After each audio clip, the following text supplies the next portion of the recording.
エルシャのシャルウィートーク。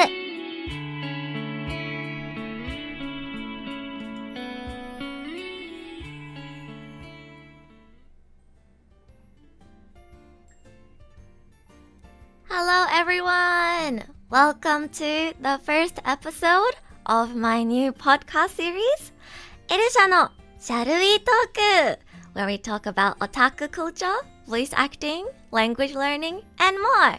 I'm your host, erusha, a trilingual voice actress and Vtuber fluent in English, Japanese, and Mandarin Chinese. Today's episode will be in full English, but next month, I will be doing a full Japanese episode as well, so make sure to tune in for that as well. Yay! I am in a recording booth for today. I hope you guys enjoy the first episode. I am very nervous, but I will be cooking. We have so many interesting topics and submissions that you guys sent in. So yeah, I'm excited to be going through all of them. So, how this podcast is going to work is, every episode, I will be answering your questions, giving advice, and talking based on submissions sent in by my community. Today, I will be focusing on topics revolving around otaku culture and giving some life and relationship advice. I also received a lot of submissions asking for advice in regards to voice acting and Japanese learning, which I will be compiling for the next episode. So if you sent in a submission but it's not read today, don't worry, it hasn't been thrown into the trash. I'm just trying to organize the submissions and allocating them to each episode. So today, we will be focusing on the questions relating to otaku culture and life and relationship advice. Yeah, hence the title of the episode. So, let's get right into it, shall we? I'm really nervous because this is episode 1, but I will try my best. So, let's start off with a submission about anime, shall we? This is a submission that I got around late 2023. It took me quite a while to start this podcast. I was initially planning to start in December last year, but you know, a lot of things came up and I got busy, so we're starting in the new year of 2024, which is pretty fitting, I think, you know, new year, new podcast. But yeah, I have a submission from Kereshi that says, "Greetings, Edu. As we approach the end of 2023 in the anime world, I'm interested, what are your thoughts and opinions on the past few seasons? Can you recommend your top 5 anime from 2023 that you believe others should definitely watch?" I had to think about this one. I was like, what was my favorite show from last year? And I was like, is Yaboy coming from 2023 or 2022? And I was like, all right, it's from 2022. And I realized a year had flown by so quickly. I literally forgot which shows came out in 2023. But yeah, after looking through my anime list, I decided on 5 shows that are not necessarily my top 5 per se, but I wanted to recommend some shows that I think are hidden gems.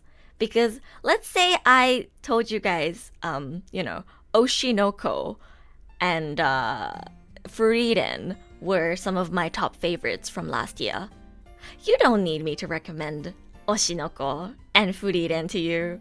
So, I'm going to be picking up some shows that I think a lot of you guys might have not watched yet, and giving, I guess, like a brief explanation and a reason as to why I recommend these shows. So, my number 1 choice is Sacrificial Princess and the King of Beasts, or Niehime. If you usually come and watch my live streams, you would have already heard me gush over how good this series is, but it was just such a beautiful show, with one of the most satisfying endings, great character development, and most of all, it had really meaningful social commentary on topics like the negative impact of racial segregation and a hierarchical society. Obviously, it's not that easy to solve a lot of these issues, and one may argue that it's almost impossible to achieve true equality.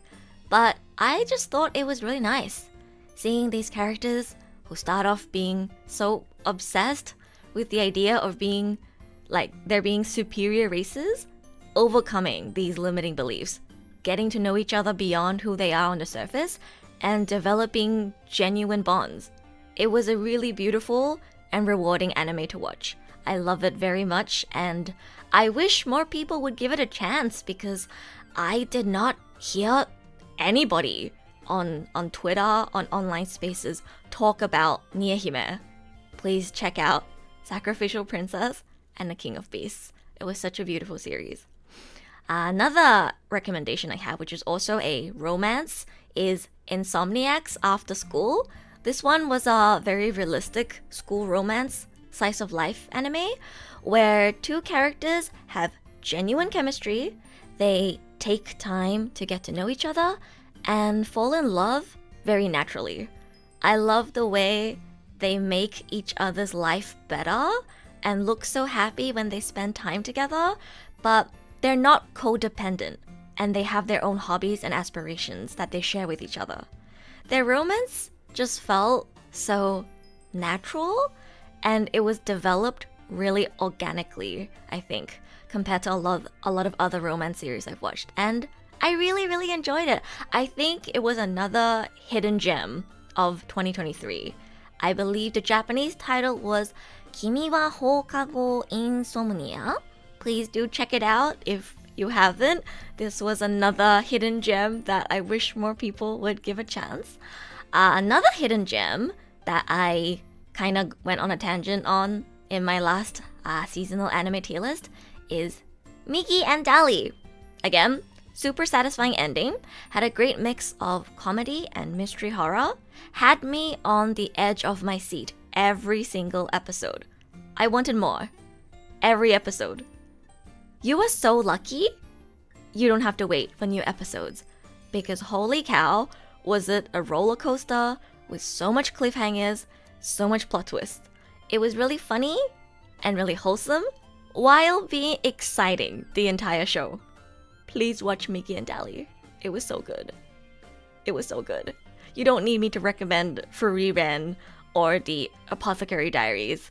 We already know about those. Go watch Miki and Dali. Another one from last season that I also think is very underrated and a hidden gem is the Yuzuki family's four sons. I also talked about how good this show was. It was just so much wholesomeness. If you have brothers, especially, or siblings in general, I think this show would really resonate with you.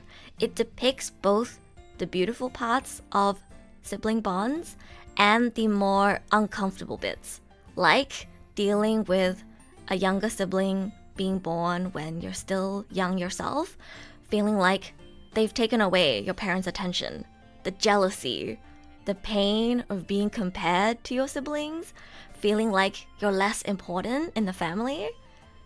It's a really, really meaningful show that is surprisingly more than just like wholesome slice of life. But in the end, it sends a positive message and it depicts a really positive family relationship between these four brothers. So it's a feel-good show, but it has some depth to it. It's really good. Please check it out. I'm just recommending the shows that I think are underrated. And hopefully by me talking about it and talking about what I love so much about these shows, I can get even just one more person to check them out. Now, I struggled to think of my fifth choice, and I ended up going with Attack on Titan. Even though I said, you know, you don't need me to recommend you the popular shows, I'm sorry, the ending of Attack on Titan had such like a great impact on me, and it was so impactful. It wrapped up last year, so I felt like I would be doing the series a disservice not to include it in my top 5. I have to say, Attack on Titan, guys. watch Attack on Titan. I don't know how I can or need to sell Attack on Titan to people at this point. Like, come on, it's AOT. I don't need to say anything, right? But now you have more of a reason to start watching it because it just wrapped up recently. The anime reached its finale. And now you get to experience the full story from start to finish without waiting years in between for the seasons to come out. So I think that's a really good reason to start it. Without, spoiling anything, I actually don't have any notes on this one.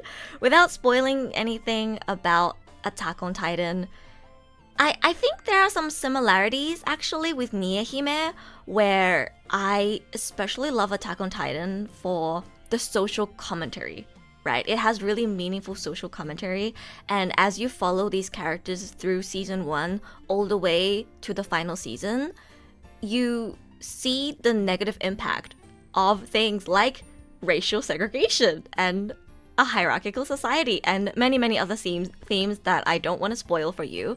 But it's so much more than just human fight titans, which is what I believe everyone thinks it's about before they actually watch it.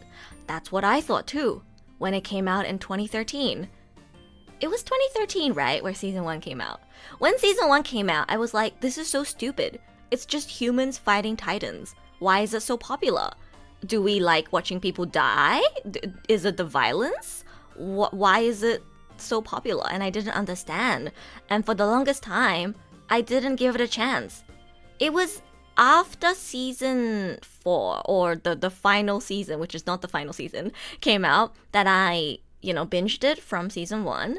And once you get to season 3, there is so much more than just action. The politics, the human drama, it's insane. It's such a rewarding experience, and it's an experience that not many other anime series or manga series have been able to give me. So if you have been contemplating whether you should watch Attack on Titan, now is the time. It's finished, it's wrapped up. The ending was very, very well done, in my opinion. Watch it. Now's your time to catch up to everyone and finally watch Attack on Titan. Yeah, so those are my top 5 picks, or I guess just 5 shows that I really, really want everybody to check out from 2023. Sacrificial Princess and the King of Beasts, Insomniacs After School, Migi and Dali, the Yuzuki family's 4 sons, and Attack on Titan. Yeah, 4 hidden gems and 1 show that everybody says is overrated, but I think it deserves every piece of praise that it gets. I think Attack on Titan is one of the only shows out there where people call it overrated, and I'm like, low-key, it deserves to be this popular. I gave it a 10 out of 10 on my anime list, so not the first few seasons, but especially after season 3, I think it's a masterpiece. But, that's just my opinion. Yeah. We have 2 other parts to this submission from Kerushi. They also ask, over the past few seasons, shoujo series like My Happy Marriage, Nihime, and Kusuriya no Hitorigoto, which is the Apothecary Diaries, have significantly boosted the popularity of the shoujo genre. Do you believe that shoujo anime is finally receiving the recognition it deserves? In my opinion, it seems like a promising start. Interesting take. Let's see. I do agree that it's a promising start, but I think at the end of the day, shoujo series are still being overshadowed by other genres. Like, let's be honest, who talked about Nihime? I'm chronically online. I'm always on Twitter or X, I guess it's X now. I did not see a single person talk about Nihime. My Happy Marriage and Kusuriya, I think, are getting a little bit of traction, but is it anything compared to the amount of hype that, say, Jujutsu Kaisen gets?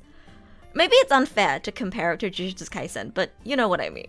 Shoujo anime even if some people talk about it and check it out, in the end, it's heavily overshadowed by every other genre, right? So it is a promising start though.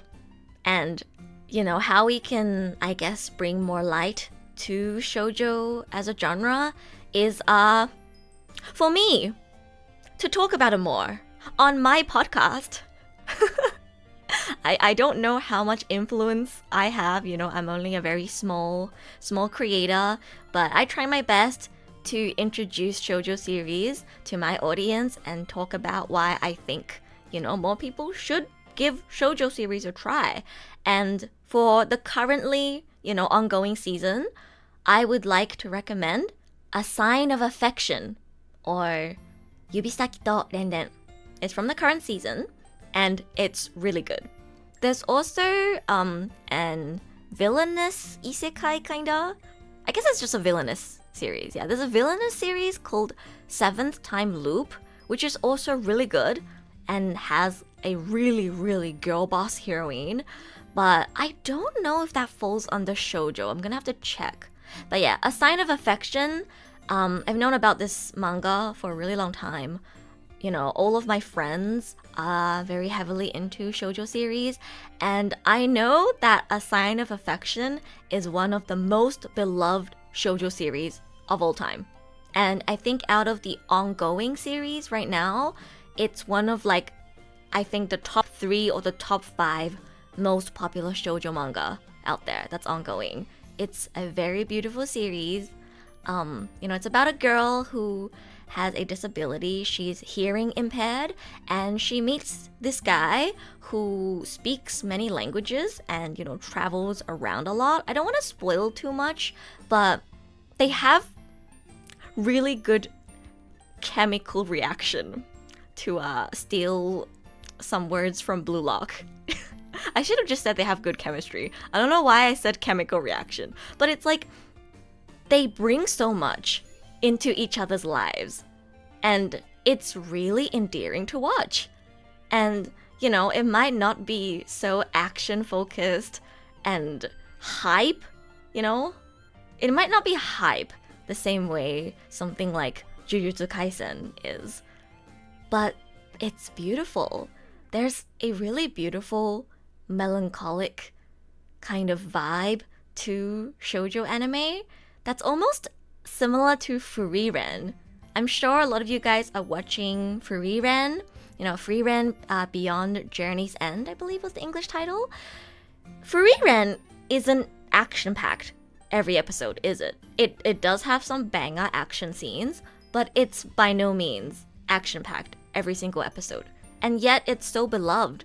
Why? Right? I think some people enjoy the melancholic beauty of Furiren's journey.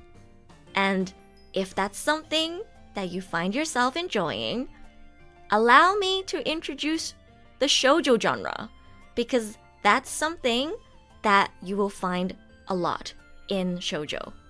It's just following the characters on their life, on their journey.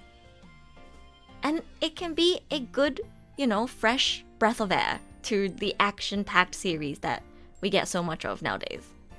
I think, in the end, a lot of shoujo, if not all, have the romance tag attached to it, and some people automatically tune out when they see, the romance tag.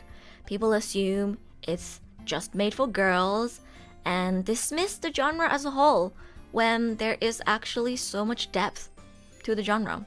And it's very unfortunate to me. I wish more people would give shoujo a chance.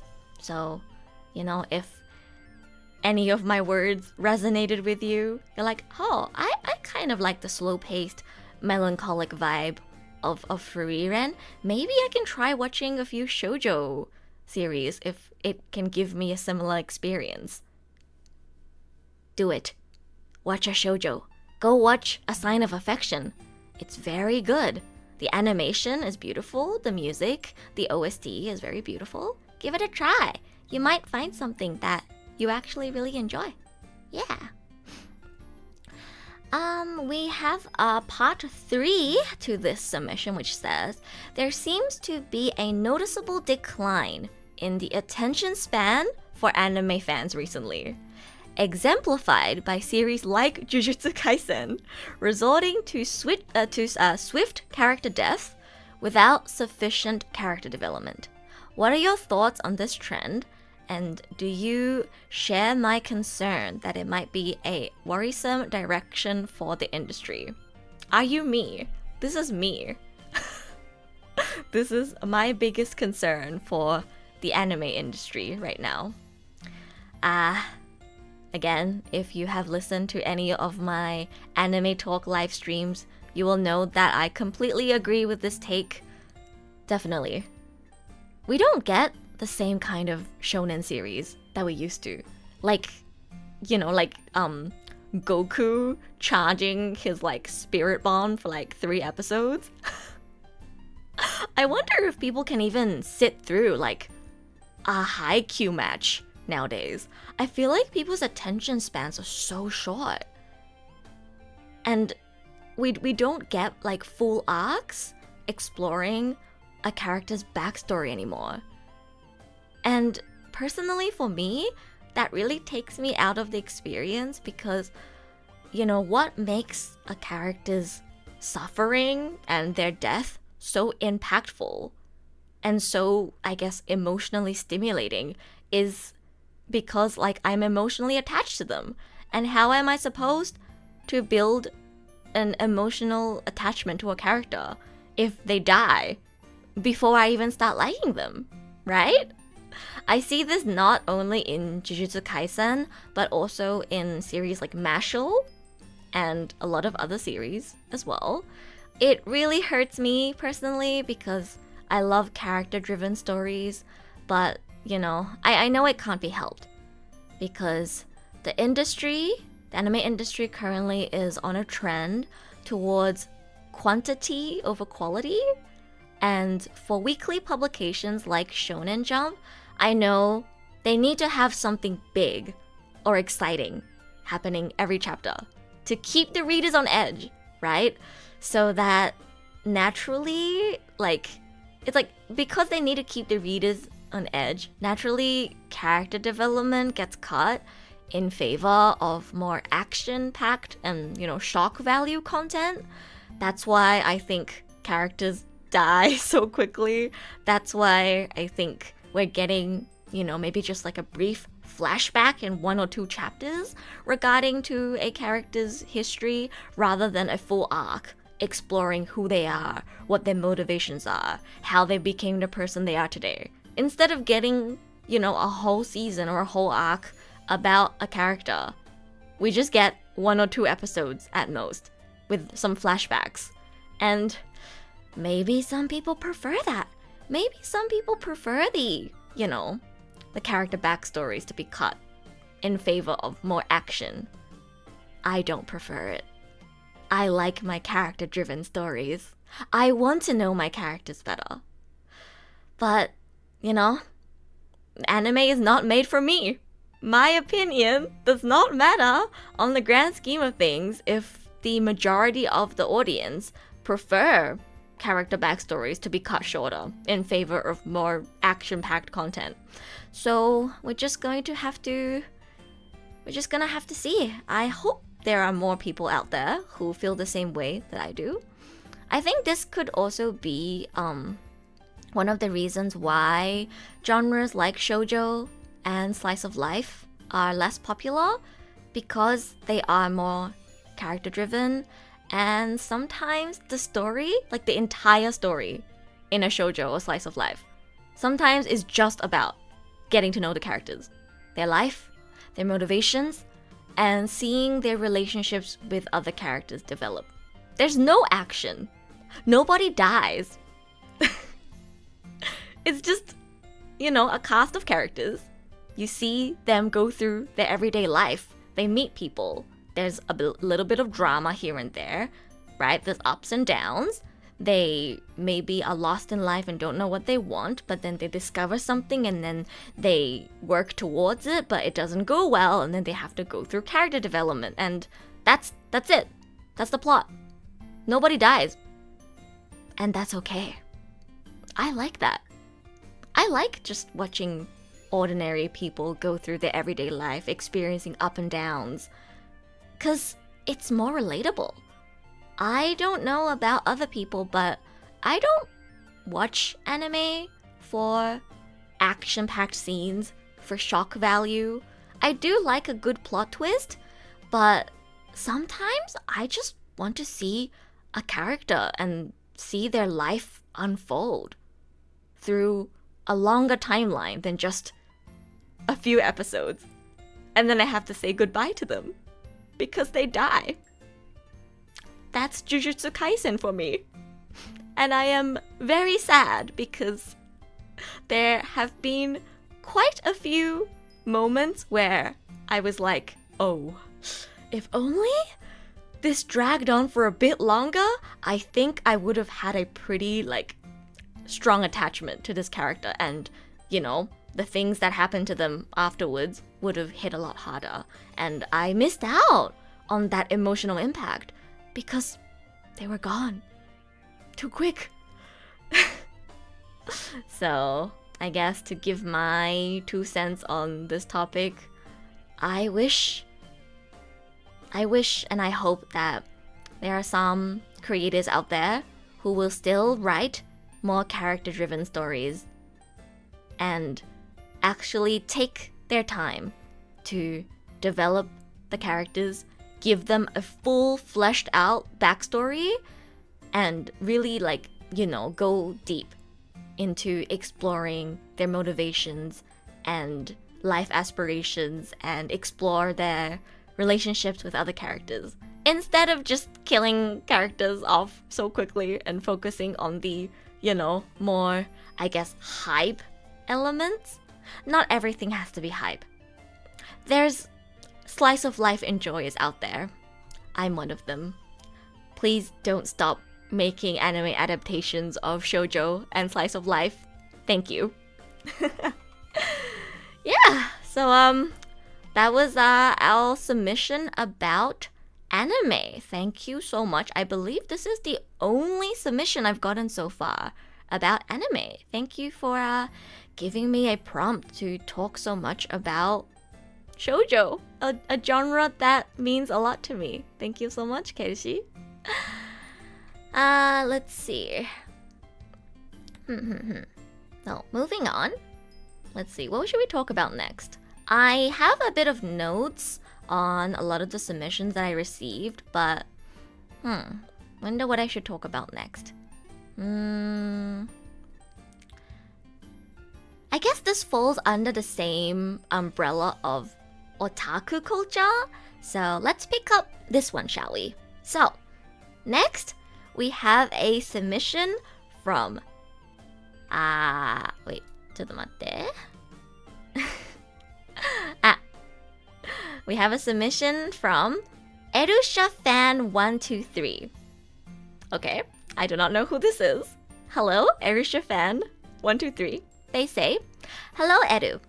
For content creators, a career that does not have a guaranteed income and is dependent on fans' support, it is important for them to build up a fan base to get people to like and support them. Particularly in professions like idols, it is in their best interests to say they love their fans and want to be their number one, so that the fans will feel a sense of attachment and will provide greater support. This can lead to parasocialism and or gachikoi fans.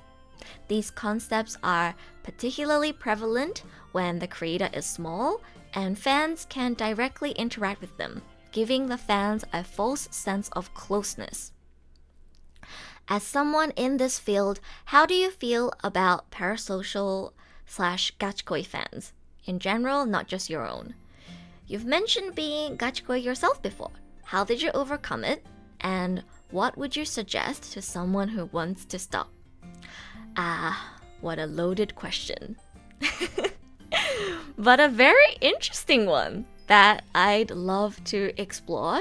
So thank you so much, Erusha fan 123, for submitting such an interesting topic.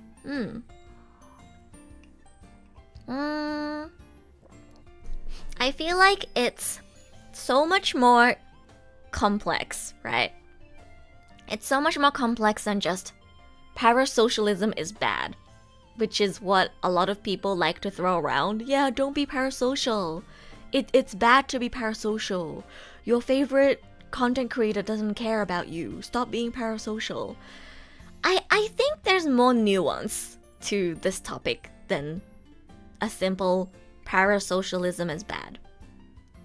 In my perspective, I think the entertainment industry thrives off parasocialism, especially for more interactive creators like streamers and like idols who do fan meetings and stuff. I dare say this profession would not exist. This would not be a job. This job would not be viable if being parasocial was a non-existent concept, right? I'm a creator myself, but I am also a fan of many creators and idols and celebrities.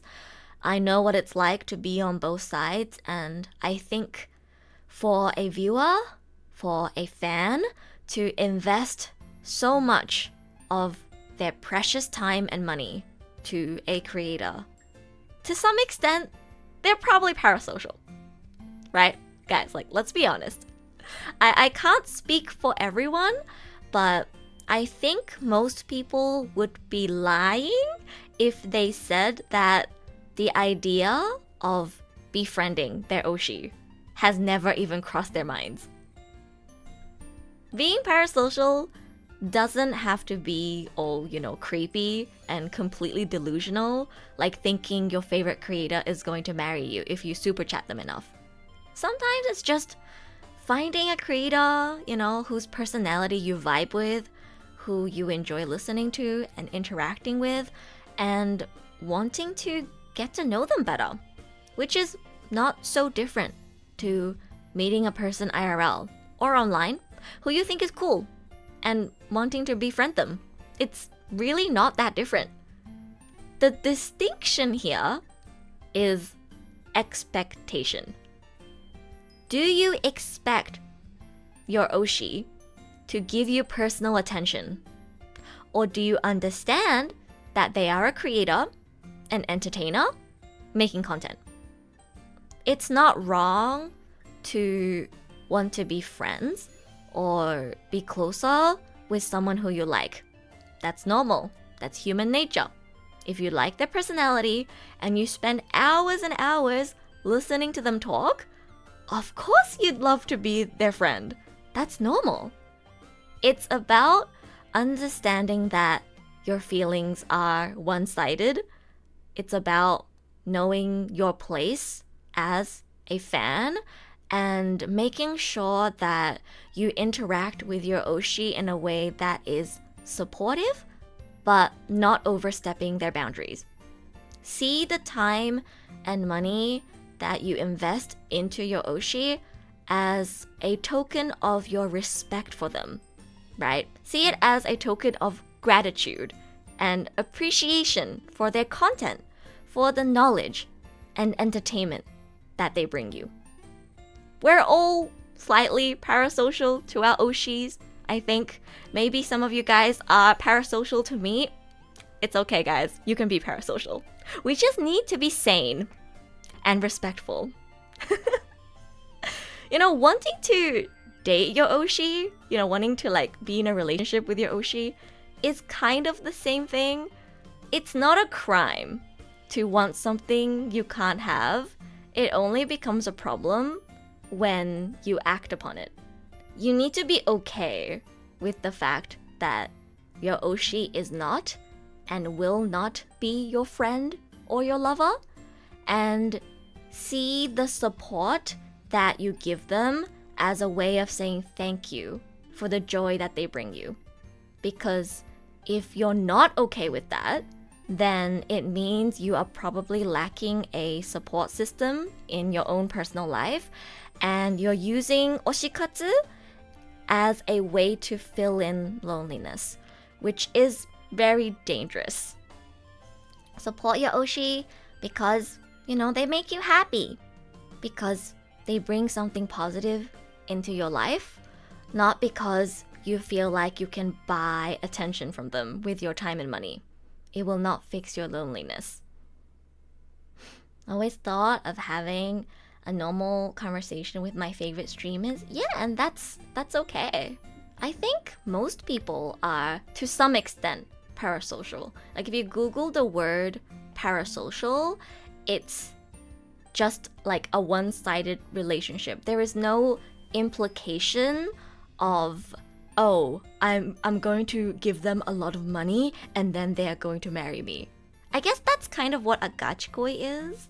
It's gachikoi, if I give you a direct translation of it, gachi is like serious and koi is love, right? The literal translation of gachikoi is serious love. It just means that you are kind of like in love with a creator or an idol. It doesn't imply that you expect them to return that affection though. Like, is it a crime to have a crush on the most popular girl in your class who you've never talked to? No, you're allowed to like whoever you want. But would it be really annoying if you say, try to stalk her and, try to talk to her even though she's made it very clear that she's not interested in being your girlfriend? Yeah, it's kind of similar. It's kind of similar. So I don't think there's anything wrong with being a little parasocial or even being gachikoi. You can't control it. You can't control how you feel about something or someone, right? I was asked, you've mentioned being gachikoi yourself before. How did you overcome it? And yeah, I have been kind of gachikoi before. I don't know if it was serious enough to call it gachikoi, but I've definitely experienced like wanting to be more than just a fan to my favorite creators, right? I wanted to be their friend. I wanted to talk to them not just as like a chatter in their chat. And when it comes to like seiyuu that I like, I've wanted to be able to talk to my favorite seiyuu as a guest on their podcast or as their coworker instead of just a fan. And like there's nothing wrong with that. It's my desire. Of course you want to talk more and be closer to someone that you like and look up to. That's okay. It's about knowing that it's delulu to think that if you give them enough money and support, that you can have that. For me, instead of thinking, oh, if I, go to their fan meetings enough, they'll eventually notice me, I saw it more as I'm going to work hard and, improve my voice acting skills, go to voice acting school, move to Japan, become a voice actor myself so I can be my Oshi's coworker. And then I can talk to them and be an equal to them. Is that bad? No. I use it as, a part of my motivation to work hard towards my dream. I think that's a positive thing. And, if you have any desire to maybe be a streamer or a content creator yourself and you sometimes fantasize about collabing with your Oshi, keep fantasizing. It's okay. Just think of it in a way that's positive, that benefits you, that makes you work harder, that makes you take action towards doing something yourself. It's only harmful, I think, when you think that you can buy their attention with your money and your time. Does that make sense? I hope that makes sense. So, yeah, the best way to get over it or overcome it, and my advice to someone who wants to stop, is to either use your parasocial feelings as motivation to maybe become a creator in this field yourself. Or if you just want to be a fan, you don't necessarily have any desire to become a creator yourself, use your parasocial, or like, I guess, try to think of your parasocial feelings as one-sided. Like, understand that parasocial equals one-sided. And see the money and time that you invest into this creator, into your oshi, as a token of gratitude. If you, at any point, find yourself expecting your oshi to give you personal attention, or feel bitter, or upset, or sad over the fact that they are not giving you personal attention, that's when I think you need to take a step back and remember that this is, to some extent, their job. Even for small streamers, I can say this as a small streamer myself, who is also acquainted with other small streamers, that no matter how small we are doing our best, and we want to do better. We want to make it big, and we are putting our all into the content that we put out. And you might think that, you know, some small creators out there are just doing this as a hobby, and you can just be friends with them. But I can assure you that most creators deep down, even if they say, oh, I'm okay with just doing this as a hobby, if they're passionate about it, they wish they could do this full time. They wish they could, they just can't, because it's very difficult. Doesn't mean they have given up or don't secretly wish to do this full time. No. Most creators who are trying their best, right, taking a shot at making content, wish they could do this full time.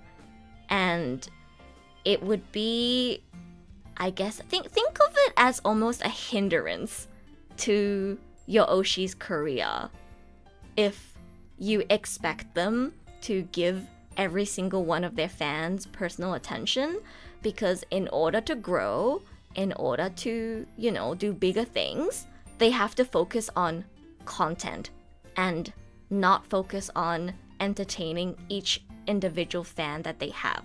That's just impossible, right? So if you are truly just grateful for the content that this creator makes, and you want them to keep doing what they do, then understand that you can't expect personal attention from them. And if you're not okay with that, you might need to have a look at yourself and think about why you crave the attention of your oshi so bad. Are you not getting enough love and support in your own personal life? Are you trying to buy someone's attention because that's the only way you can get attention, right? I know it's difficult. I'll be reading some submissions and giving, you know, some advice relating to like making friends and relationships as well, which kind of ties into this topic.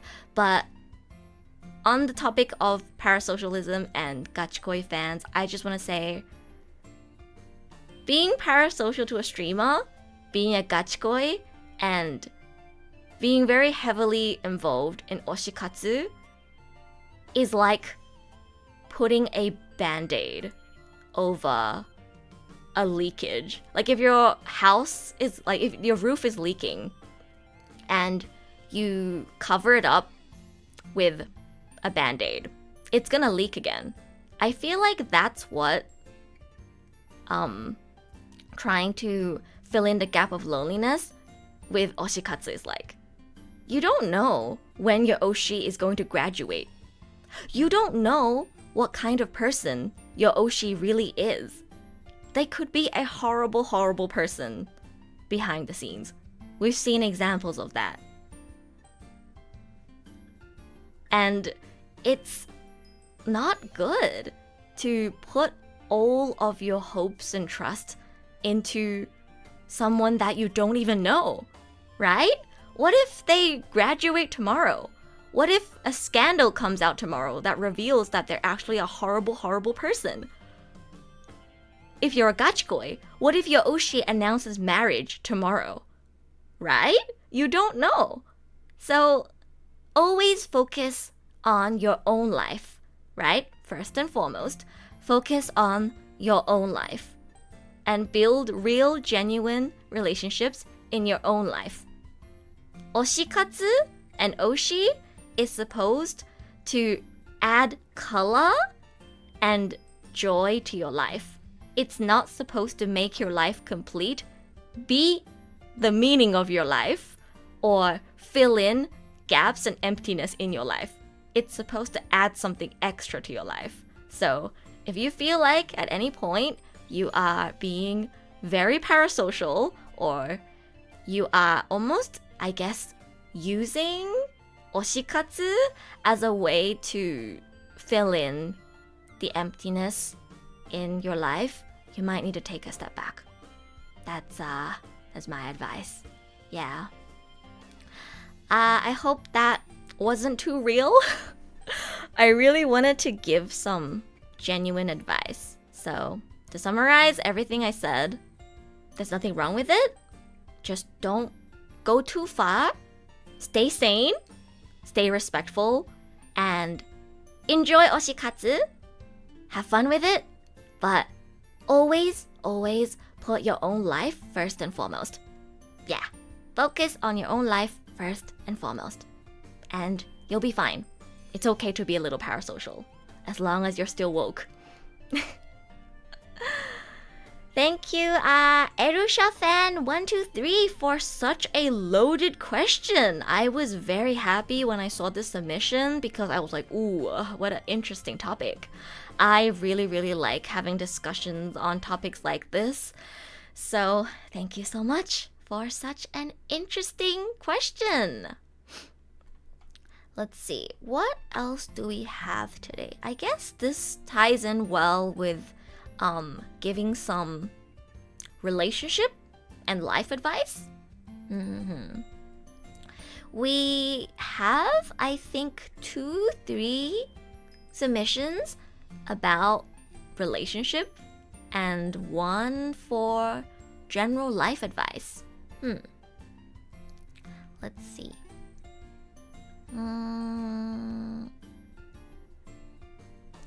We have one that is from Christmas that I am getting to a bit late, but I think I can still, give my thoughts on this submission even though Christmas has already passed. I have no idea who this is, but if you're listening, I'm sorry that I am getting to it so late. All right. Let's go through some relationship-related submissions, shall we? So, from Anon, we have, Hello, Eru. So, there's this girl A, I liked in high school. We were good friends, but because of COVID, exams, and university/college stuff, we kind of stopped talking. But I did confess to girl A around graduation, and she told me she wasn't looking for a relationship at the moment and told me to stop talking to her because she didn't want to give me false hope. She wasn't mean about it, but we were decent friends. So I was kind of sad that we drifted apart.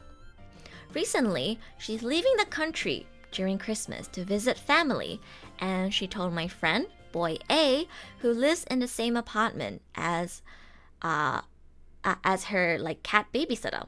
Okay? She knows that I'm best friends with boy A, so she would definitely know that I would know about it. Would it be weird if I were to gift her something like a toy or food for her cat for Christmas so that maybe we could reconnect? For context, the last time we talked was 1.5 years ago. P.S. Depending on when this is answered, I will act on my own will. So I'm guessing they have already acted on their own will, but they took the time to send this to my podcast. So I wanted to give my thoughts and opinions on this because it might help out someone else as well. So in regards to this, I think it depends on your intentions. Are you trying to reconnect with girl A because you still have lingering feelings for her and you want to have a chance to get together with her? If yes, then it might be a bit awkward or weird for you to try and gift her something, because she might think you have ulterior motives, and she already said to you that she's not interested in a relationship, to stop talking to her because she doesn't want to give you false hope. So she's made her intentions very clear. So if you still want, I guess, a potential chance to be in a relationship with her, she might find it a bit uncomfortable if she senses that you may have ulterior motives. But if you just want to reach out to her again, regardless of whether you can start a relationship with her or not, I say go for it. I'd happily accept cat food or cat toys from anyone. It's nice. It's for my cats. But I would be hesitant to receive gifts if I know that the gifter is trying to be nice, potentially expecting something from me in return. Again, it's all about whether you have ulterior motives or not. She already made it very clear that she's not interested in a relationship, so it's important to respect that. I mean, her mind might have changed by now because it's been 1.5 years, but you have to understand that it could have been an excuse to reject you in a nicer way than saying, sorry, I don't like you. So just approach this without too much expectation would be my advice. Yeah. Did you guys know that sometimes people might reject you by saying, oh, sorry, I'm not looking for a relationship right now, but what they actually mean is, sorry, I don't find you attractive, and I don't see myself ever dating you, but I don't want to hurt your feelings or seem like an asshole, so I'm gonna say that I'm not looking for a relationship even though that's not true, just because I don't want to hurt your feelings. Yeah, people do that. Be woke. Be sane. Understand that sometimes there's more than what's on the surface. Be ready to accept that maybe they're just not interested, and maybe that you just don't have a chance. And be okay with that. You can find someone else. There's plenty of fish in the sea. You don't need to be hyperfixated on one person. If you've given it your best shot, you confessed, and they made it very clear to you that they're not interested, try to move on. Try to move on. Focusing on this person is just going to, what do you call it? You're going to be dragging like yourself down. You're going to be wasting your own time. Move on. Find someone new. You will find someone new. I promise. I mean, I don't know how this turned out. Anon, I hope we can get an update on this. If you decided to either gift or not gift her cat toy / food, please give us an update. I would love to know how things turned out. Yeah, maybe I'm totally wrong. Maybe, girl A truly just was not looking for a relationship 1.5 years ago, and now she is interested, and now you guys are kind of getting flirty with each other. I don't know. So, if you'd like to hear a bit more of my advice, I will be hosting a podcast episode every month. Hopefully, today's episode 1 is well received, and I'll be able to do this every month. So yeah, give us an update. I'd love to hear more of it. Following more relationship advice, my favorite topic. We have a submission from Edutato number 83. I am so surprised at the amount of people who are not naming themselves. I thought most of you guys would just put in your normal names, but we have Edutato123, Edutato number 83, Anon.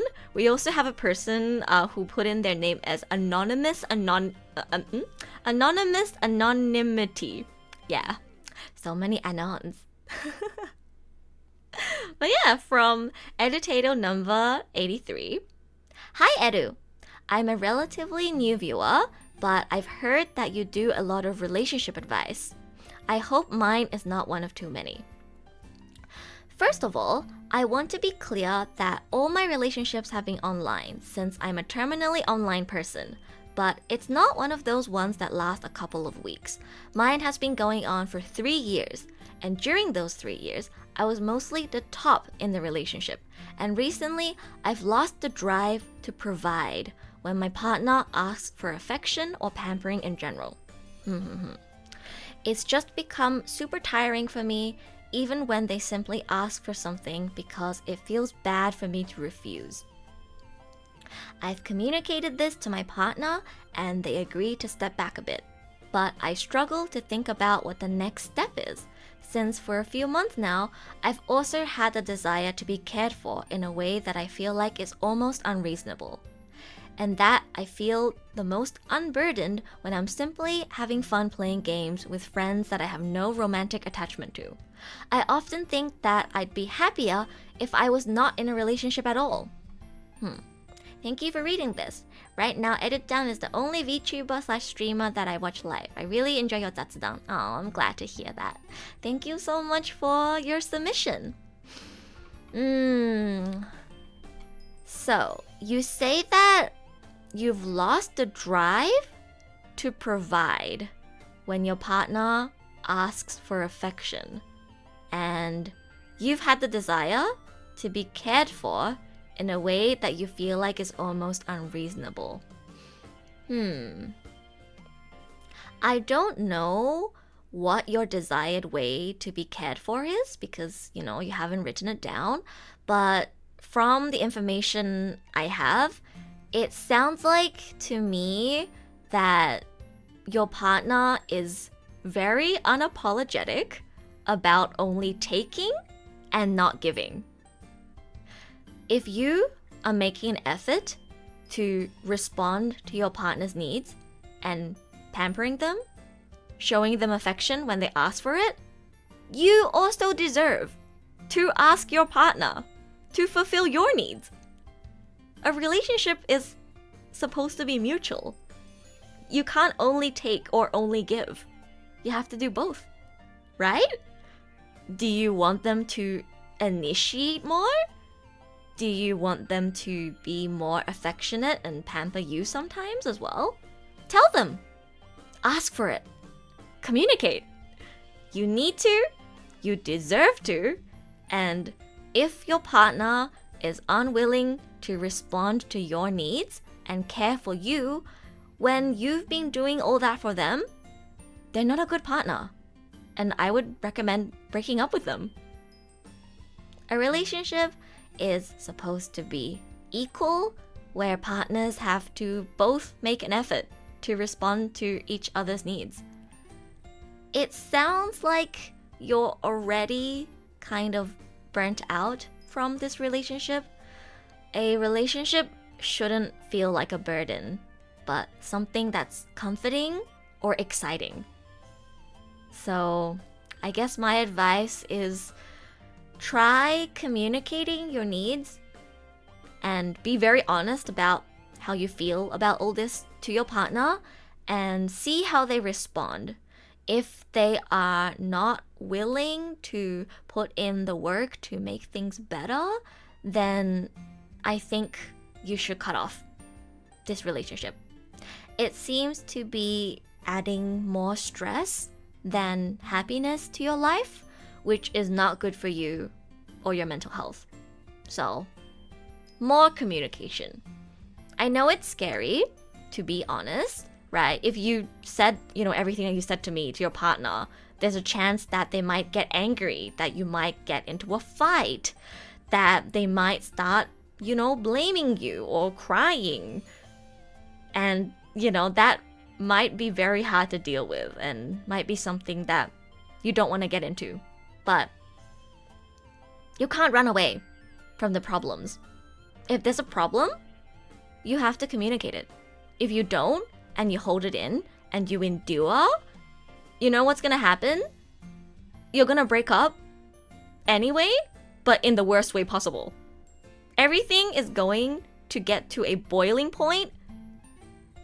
You're going to have the biggest fight, and it's going to end up in a lot of drama and trauma.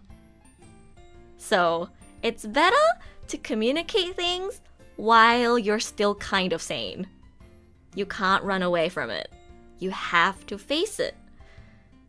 I had a conversation with one of my JP viewers during stream a while ago on the topic of why Japanese people seem to have a problem with cheating. Why, you know, obviously not all, but a lot of Japanese people seem to end up cheating on their partner. And we reached a conclusion that the reason why, you know, a lot of people end up cheating is because they run away from communication, right? Let's say you are in a sexless marriage. Let's say your partner is not, you know, being considerate of you. Let's say you wish your partner could spend more time with you. Anything, any dissatisfactions, discomfort that you have in your relationship.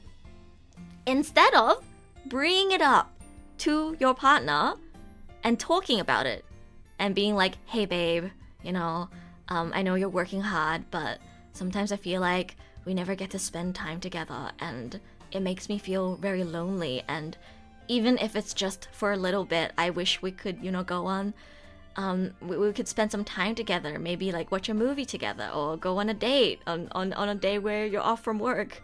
You need to tell them what you want. And don't be afraid of how they are going to respond. Because if they are not considerate of you and they say, you're so selfish, blah, blah, blah, blah, blah, and start blaming you and yelling at you, they're not a good partner. You should leave. That's a red flag.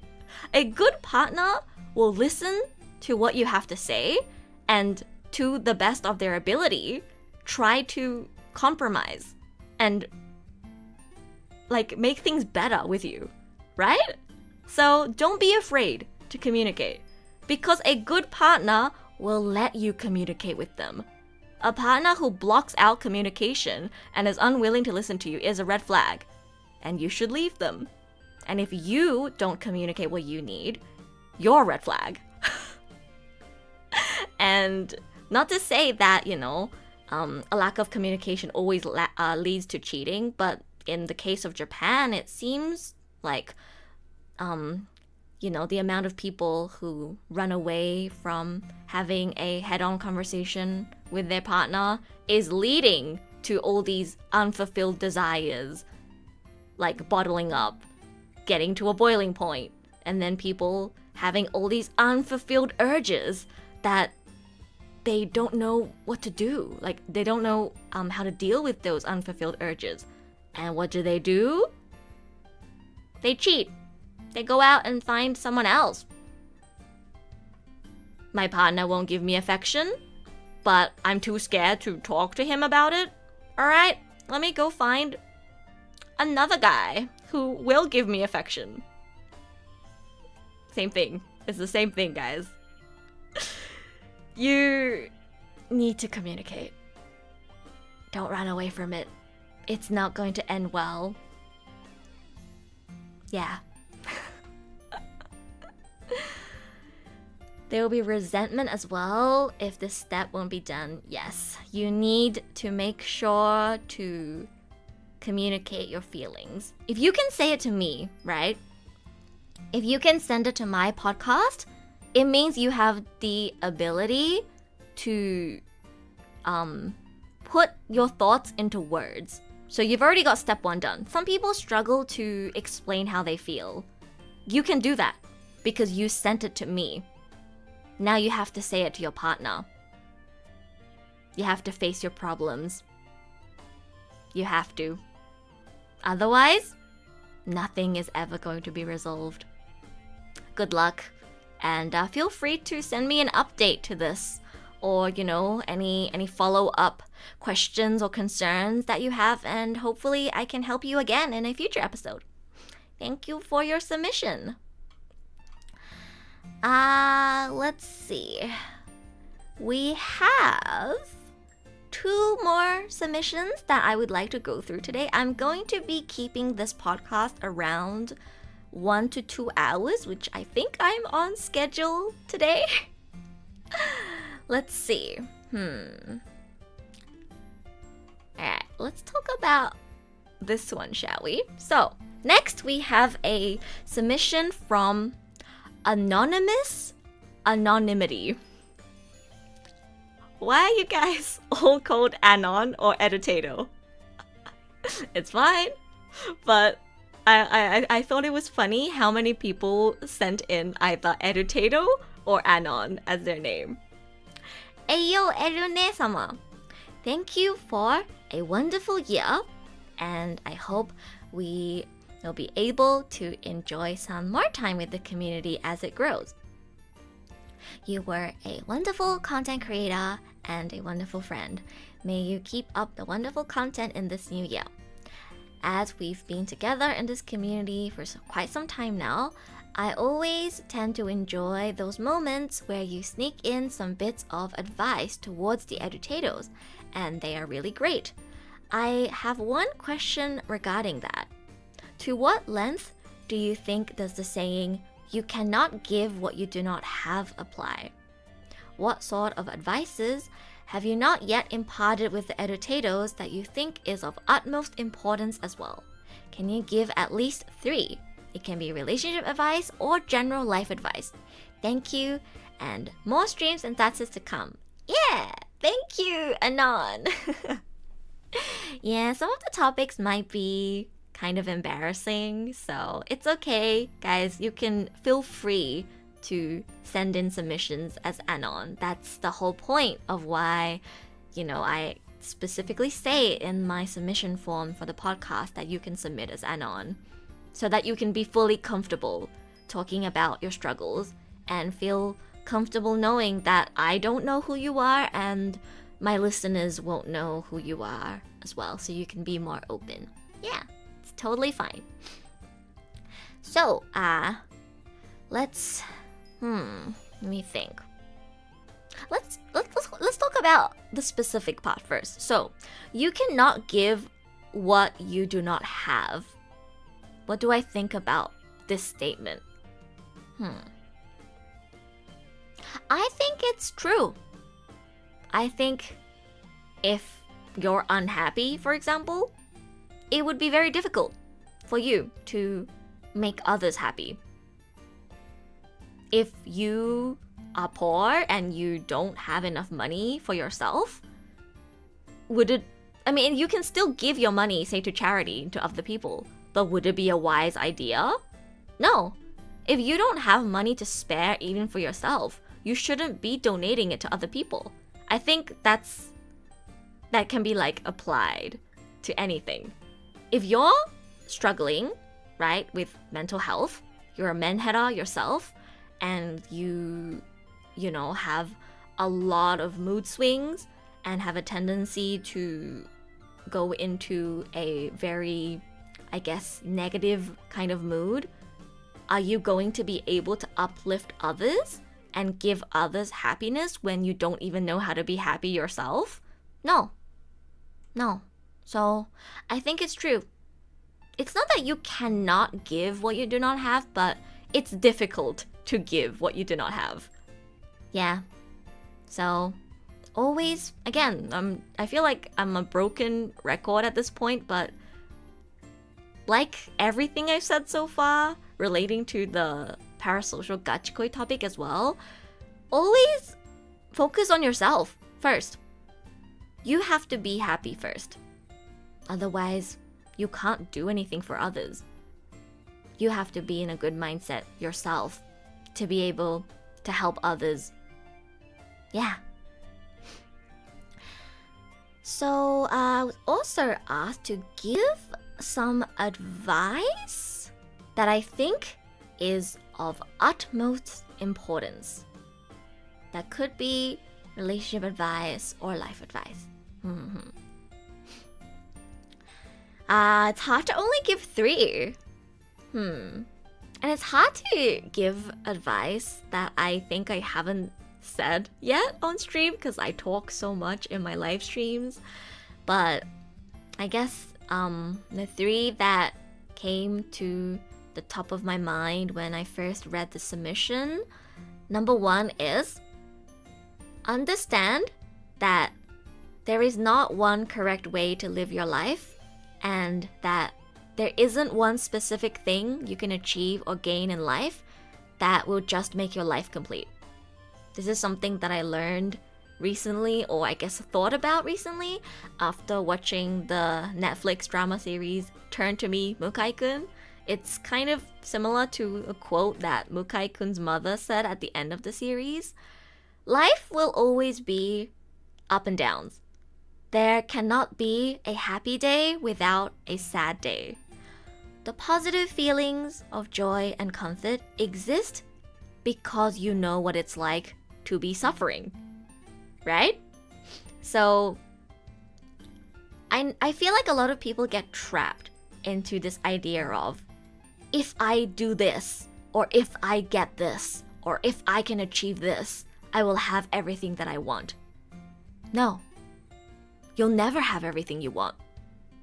When you get what you thought you wanted, you're gonna want more.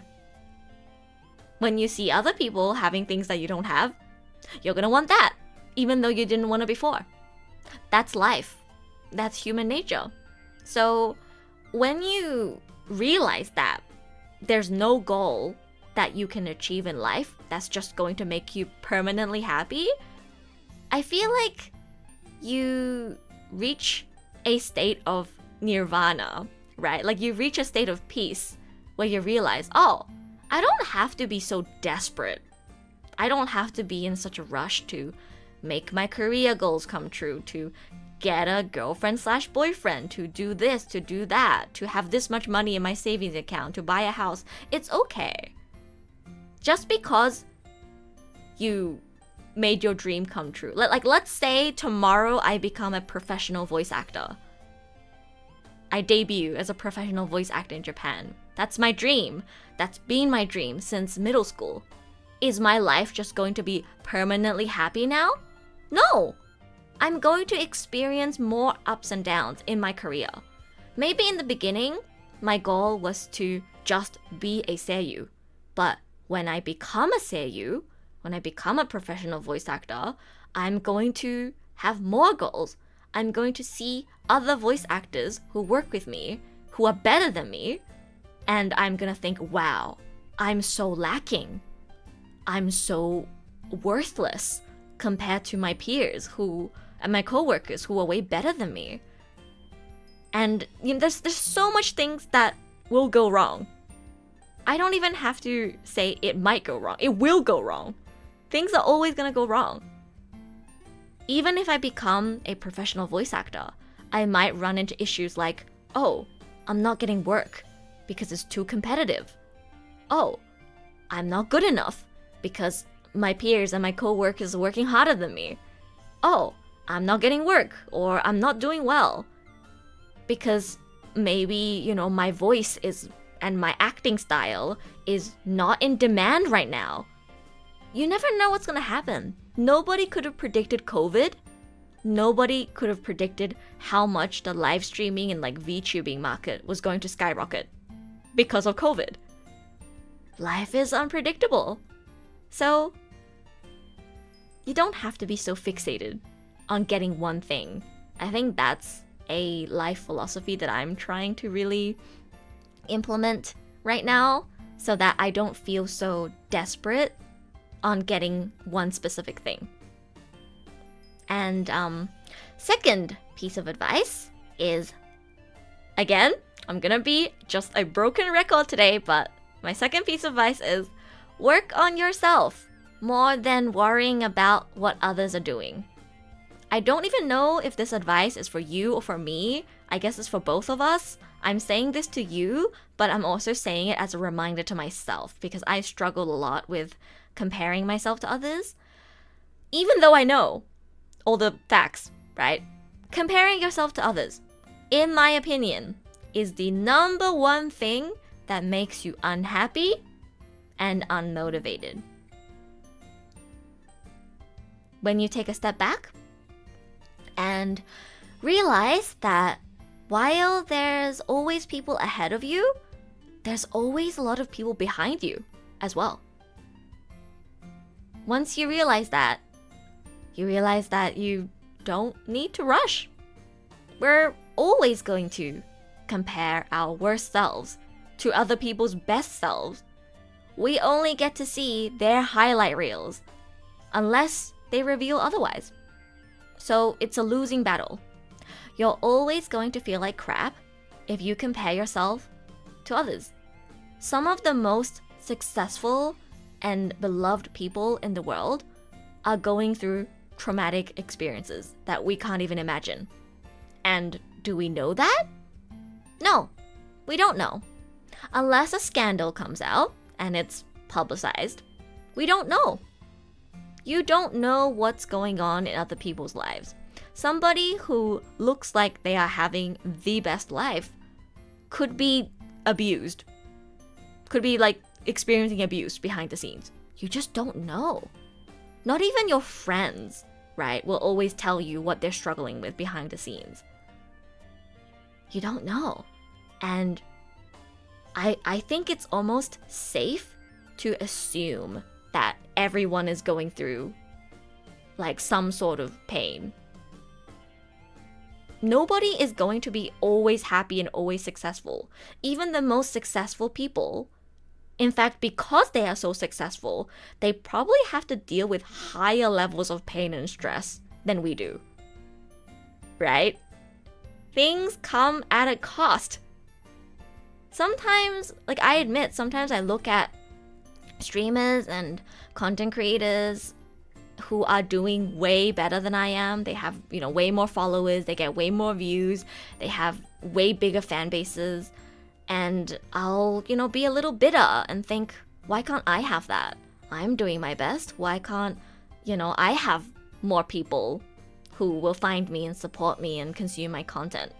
But I fail to consider or realize how much stress it is to have that big of an audience.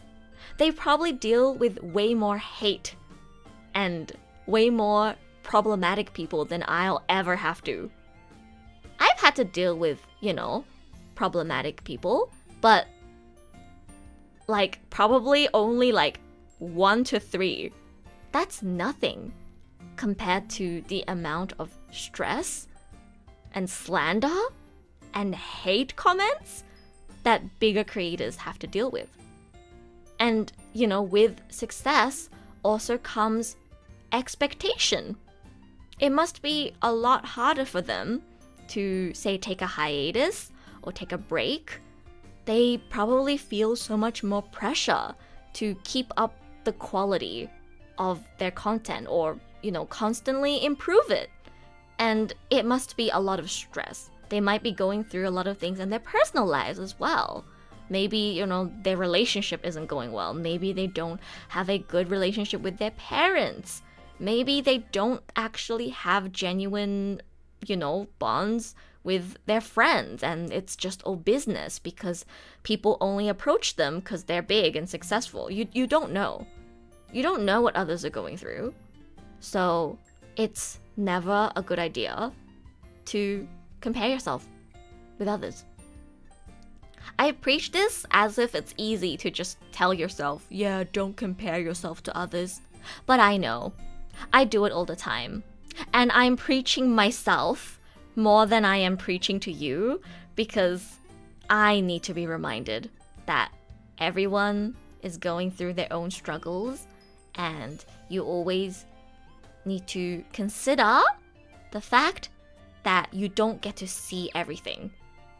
Not everyone shares all of their struggles. I have so many struggles that I don't share with my audience And I'm on the looser side. I sometimes talk a little bit about my content creation struggles on stream. And even I have more struggles behind the scenes that I don't share. Everyone does that. So, be kind to others and understand that we're all suffering. We're all suffering. You're not the only one who's suffering. Everyone's suffering. And maybe that's a bad way to internalize it, but personally for me, when I remember that everyone is suffering, I find inner peace. I find myself becoming a kinder and better person. And less selfish too, because when I consider, oh, they might be having a rough time too, I'm able to be more considerate of them. So, remember, everyone is suffering.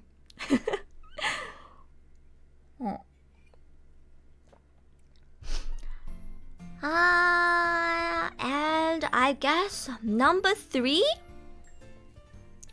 my third piece of advice is practicing gratitude is truly the most important thing in life. You know, I used to hate those self-help YouTube channels. Have you ever typed in the YouTube search engine, how to be happy? Because I have. And you know what kind of results I would get? It'd be like, number 1, be grateful for what you have. Practice gratitude. Be grateful. Gratitude. Start a gratitude journal. And I used to hate that. I would get so annoyed. I would be like, shut up. You don't understand. It's not that easy. But I think as I got a bit older and, became a bit more mature and realized, it's actually, they're right. That truly is the most important thing. Gratitude. The biggest life hack is to focus on what you already have instead of looking at what you don't have. This, ties in with the comparing yourself to others as well. Comparing yourself with others is good in the right amount, right? Because it can feel rivalry. It can make you motivated to work harder. But when comparison becomes toxic and becomes more of a demerit than a merit is when you start to focus on what others have that you don't have. And unfairly putting yourself against others. That's when it becomes bad and toxic. That's when it demotivates you and makes you unhappy, right? So it's important to focus on what you already have. And this doesn't just apply to material things that you have. Like, oh, I have a house that I can live in. I have food on the table. I have shelter, I have food, I have family, I have friends. It's not just that, but also, oh, I have skills. Sometimes I forget how valuable it is that I'm so good at Japanese. Sometimes I forget how valuable it is that, I seem to be able to talk for hours on end about certain topics. That's not something that everyone has. It's my gift. It's something that I should be grateful for. I mean, I had to work hard to become as good at Japanese as I am, but I won't deny the fact that I think I have a bit of linguistic talent. And that's probably why I was able to reach such a high level of Japanese in such a short amount of time. It took me less than a year or two to become fluent enough in Japanese to understand anime without subtitles. That's talent, if you ask me. And some people will say, you have talent, but I don't have any. That's not true.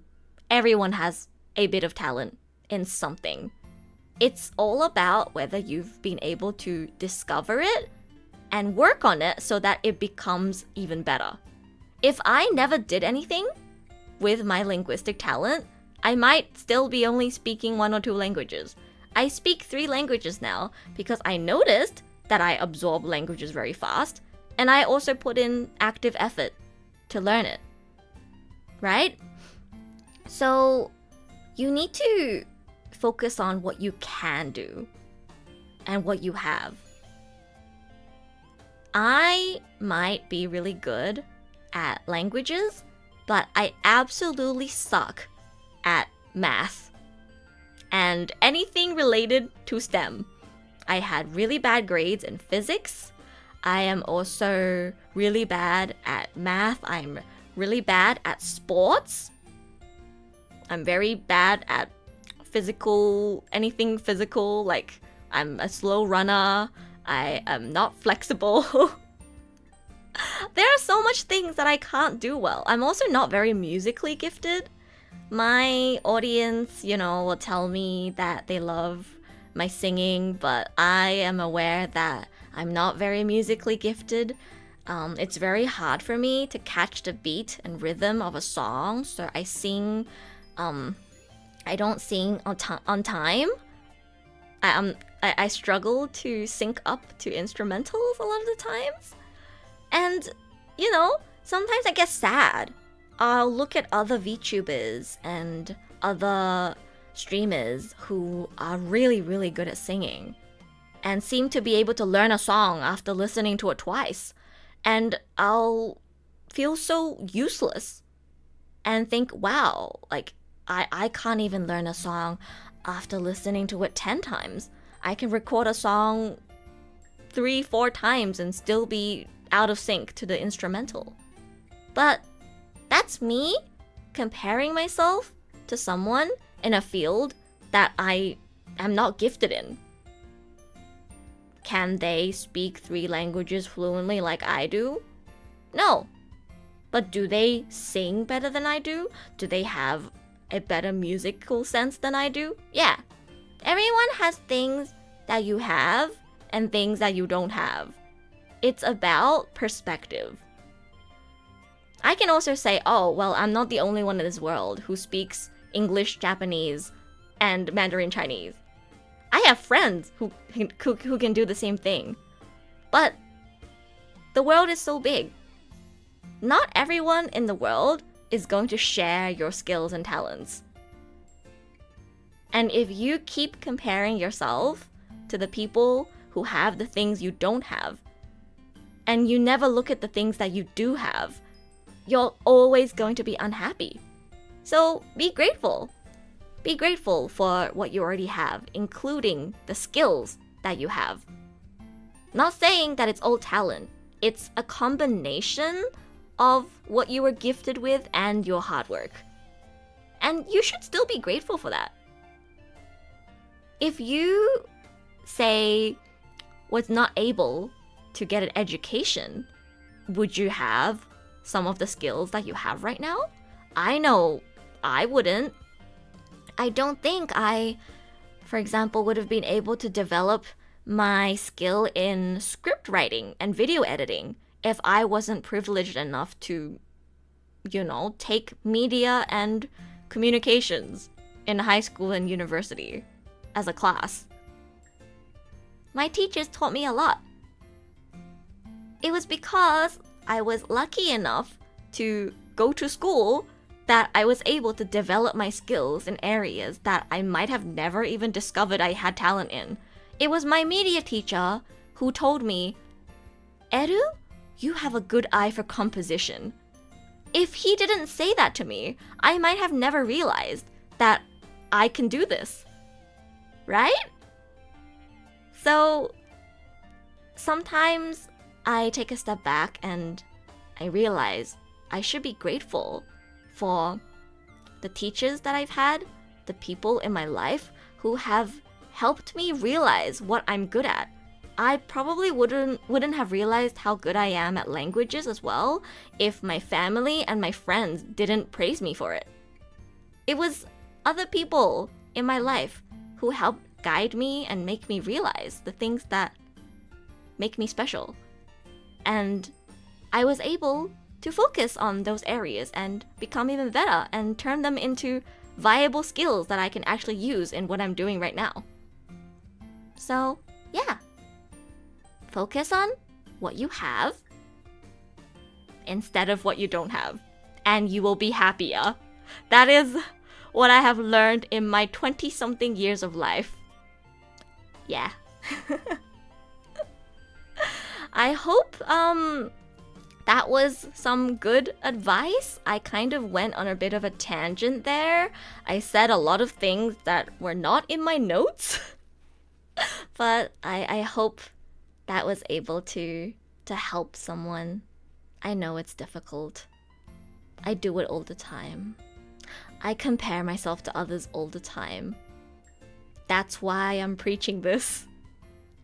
You need to be grateful for the skills you have and for the people and things that you already have in your life. If you have a good relationship with your family, never stop being grateful for that. This is public information, and I'm gonna bring it up again probably at some point, so I'll say it in episode 1, but my parents are divorced, and my mother got remarried. And I'm very happy. I love my stepdad. I love my family. And sometimes I take them for granted. Sometimes I forget how lucky I am to have parents who care about me and support what I do.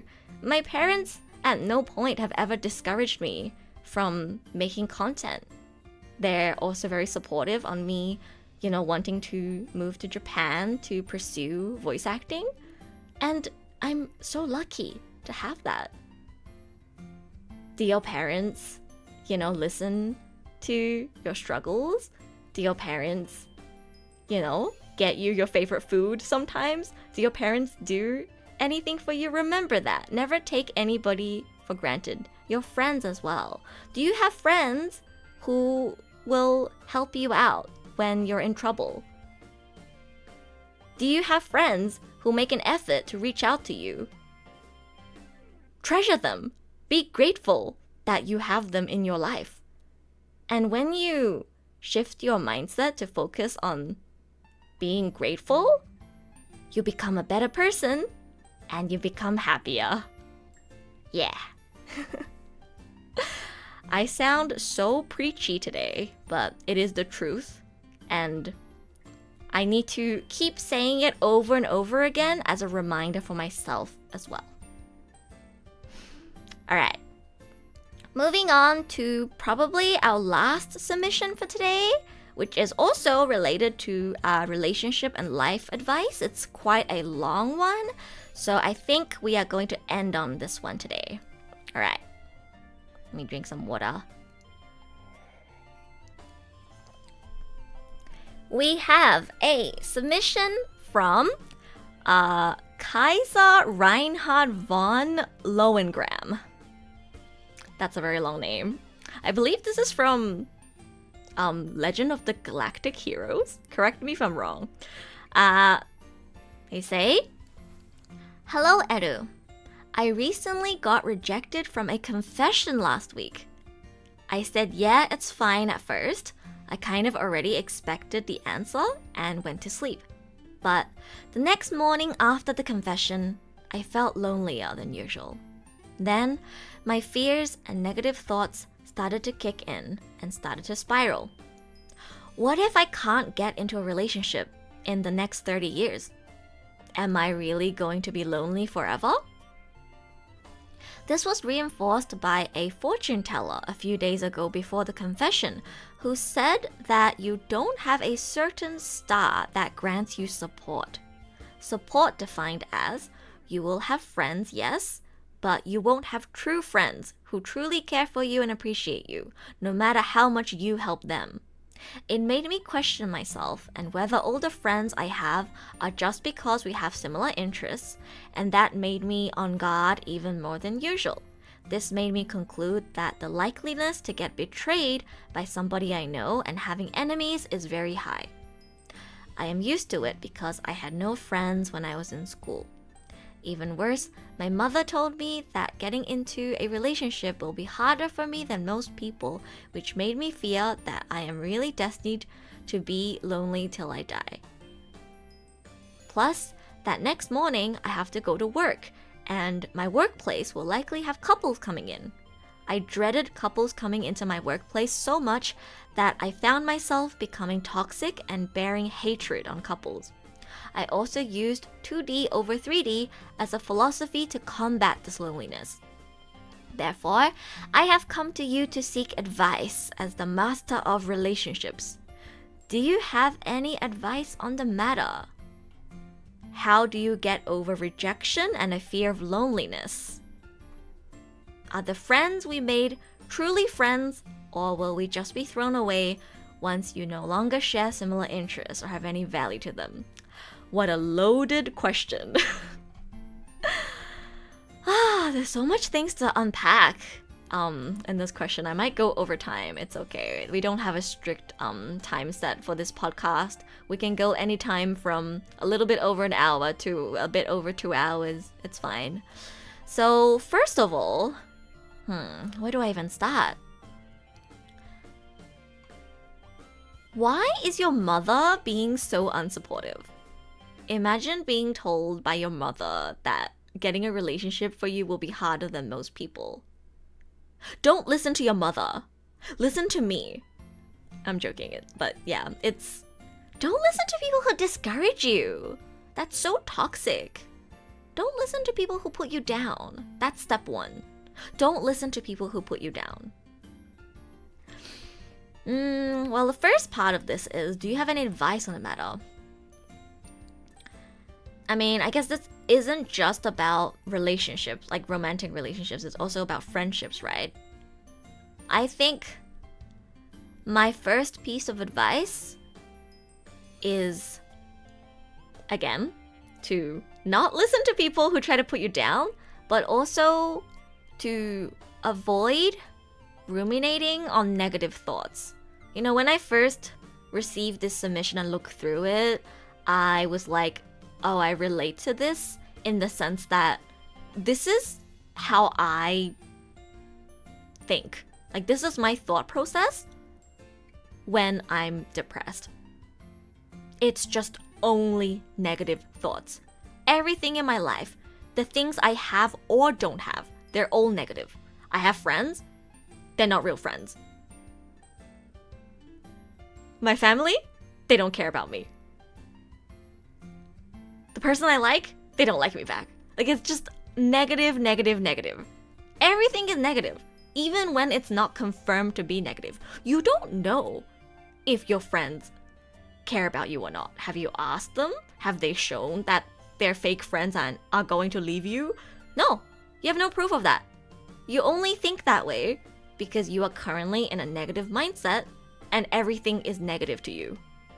And I know how that feels. I also get into those sorts of mindsets. So I think it's very important to understand that having negative thoughts about other people when it hasn't even been proved is going to make you a more negative person and less of a pleasure to hang around, right? It's okay to lean on others in a moment of vulnerability, and true friends who care about you will give you a shoulder to lean on.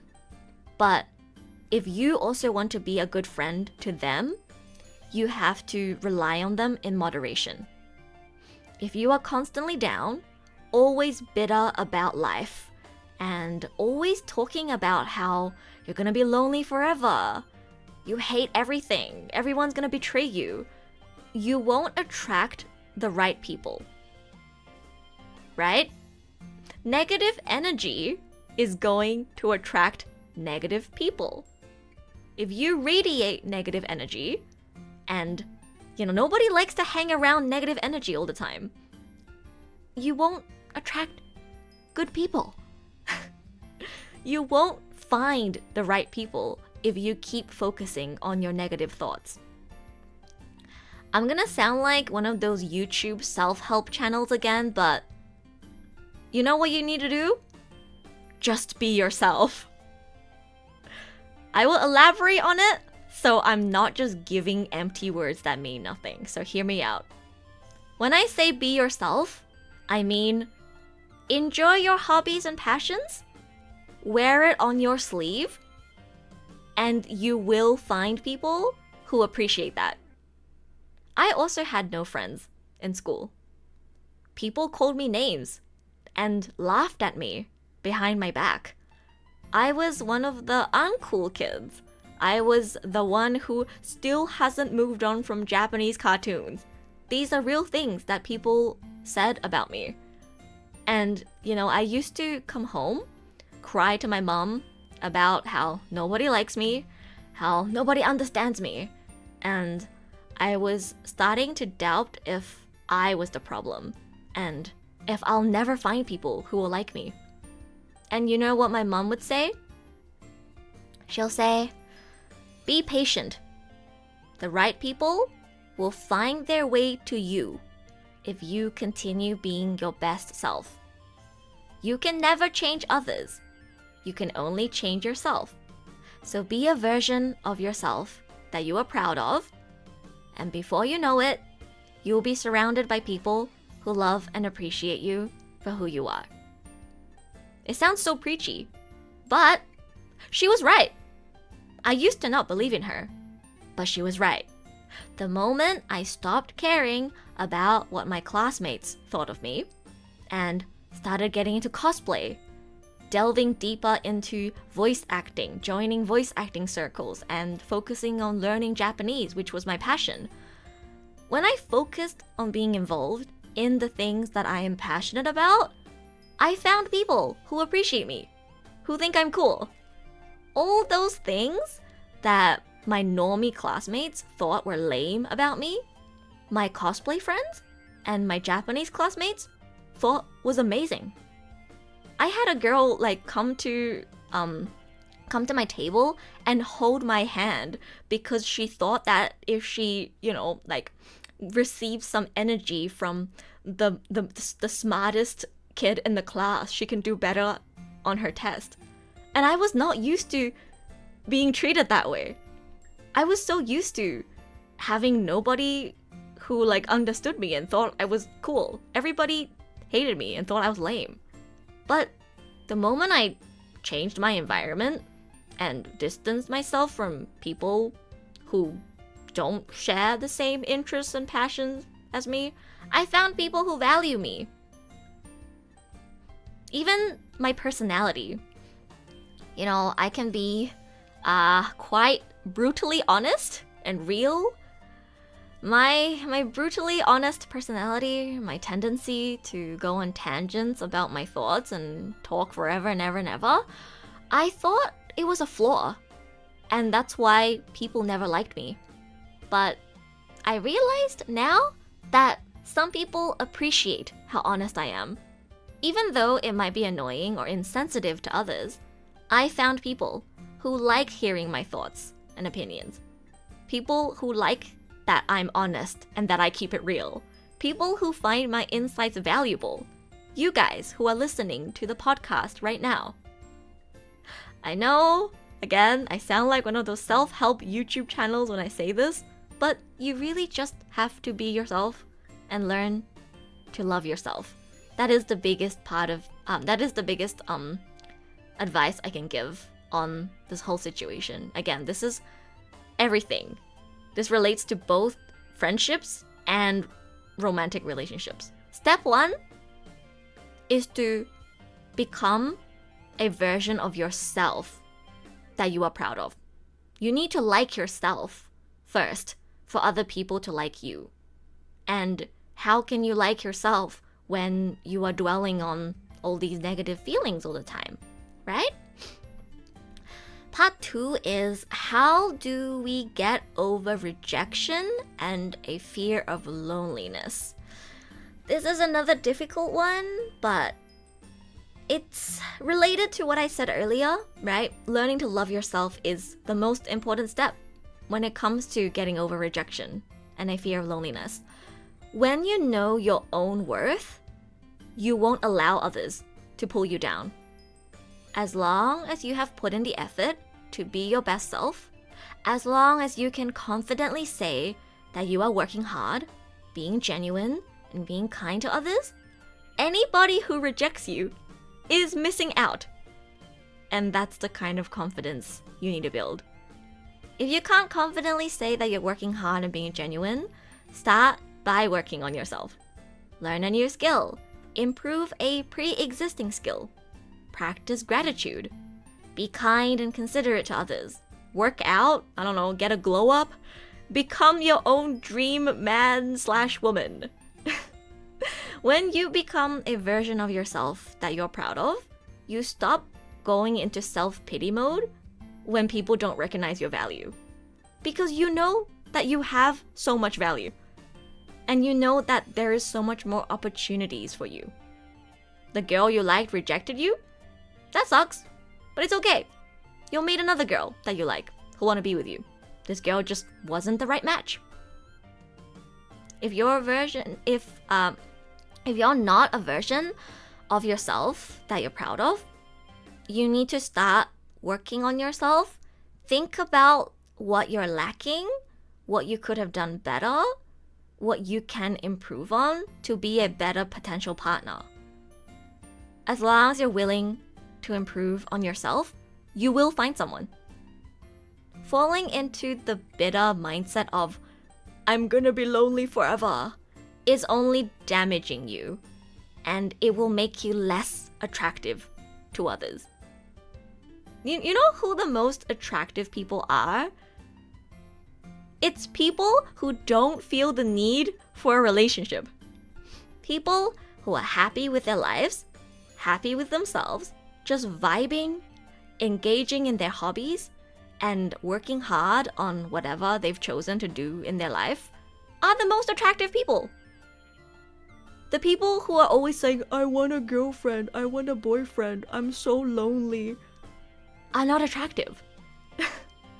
When you go from, I want a girlfriend, I'm so lonely, to just being excited about, going to see your favorite artist at a concert, getting your favorite food, your favorite game, getting a DLC, you're more attractive. You're more fun to be with. You'll attract more people.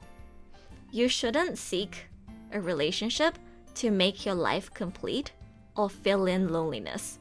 It's supposed to add more color and happiness to your already happy life. Just like oshikatsu. Oshikatsu is the same thing. And oshi shouldn't be the center of your life. If your life is incomplete without your oshi, then you're in danger. Because what if your oshi gets into a scandal and loses their job tomorrow, right? It's the same thing. If you depend your happiness, or you depend on... If your happiness depends on having a partner, if you depend on a partner to fill in loneliness, you are putting your own happiness on somebody else's shoulders. What if they leave you? People change.